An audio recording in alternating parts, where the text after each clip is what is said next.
ಕೆರೆಗೆ ಜಾರಿ ಬಿದ್ದು ಅವಳಿ ಮಕ್ಕಳು ನೀರು ಪಾಲಾಗಿದ್ದಾರೆ. ಕಾಲ್ಜಾರಿ ಬಿದ್ದು ಸಾವಿಗೀಡಾಗಿದ್ದಾರೆ ಕಂದಮ್ಮಗಳು. ಧಾರವಾಡ ಜಿಲ್ಲೆಯ ಯರಿನಾರಾಯಣಪುರ ಗ್ರಾಮದಲ್ಲಿ ಘಟನೆಯಾಗಿದೆ.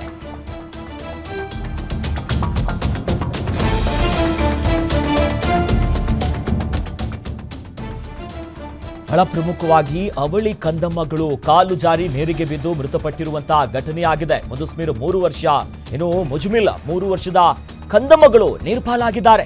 ಗ್ರಾಮದ ಕೆರೆಯ ದಂಡೆಯಲ್ಲಿ ಆಟ ಆಡ್ತಿದ್ದಂತ ಸಂದರ್ಭದಲ್ಲಿ ಈ ದುರ್ಘಟನೆ ಆಗಿದೆ.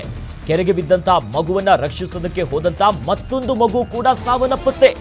ಸ್ಥಳದಲ್ಲಿ ಈಗ ಪೋಷಕರ ಆಕ್ರಂದನ ಮುಗಿಲು ಮುಟ್ತಾ ಇದೆ. ಸದ್ಯ ಕುಂದಗೋಳ ಪೊಲೀಸರು ಕೂಡ ಸ್ಥಳಕ್ಕೆ ಭೇಟಿ ಕೊಟ್ಟು ಪರಿಶೀಲನೆ ಮಾಡ್ತಿದ್ದಾರೆ. 3 ವರ್ಷದ ಕಂದಮ್ಮಗಳು ಅವಳಿ ಮಕ್ಕಳು ಆಟ ಆಡ್ತಿರ್ತಾರೆ ಕೆರೆಯ ದಂಡೆ ಮೇಲೆ.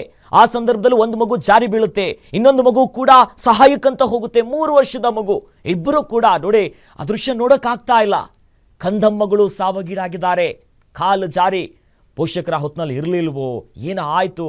ನಿಜಕ್ಕೂ ಕೂಡ ಅವಳಿ ಜವಳಿ ಮಕ್ಕಳು ಅಂತಂದ್ರೆ ಆ ಚಂದದ ಬಟ್ಟೆ ಹಾಕೊಂಡು ಜೊತೆಯಲ್ಲಿರೋದು ನೋಡೋಕೆ ಒಂದು ಖುಷಿ. ಈಗ ಆ ಪೋಷಕರು ಆ ನೋವನ್ನ ಹೇಗೆ ಭರಿಸ್ತಾರೋ, ನಿಜಕ್ಕೂ ಈ ದೃಶ್ಯಗಳನ್ನು ನೋಡೋಕ್ಕಾಗ್ತಿಲ್ಲ. ಅವಳಿ ಜವಳಿಯ ಮಕ್ಕಳು 3 ವರ್ಷದ ಕಂದಮ್ಮಗಳು ಈ ರೀತಿಯಾಗಿ ದಾರುಣ ಅಂತ್ಯವನ್ನ ಕಂಡಿದ್ದಾರೆ.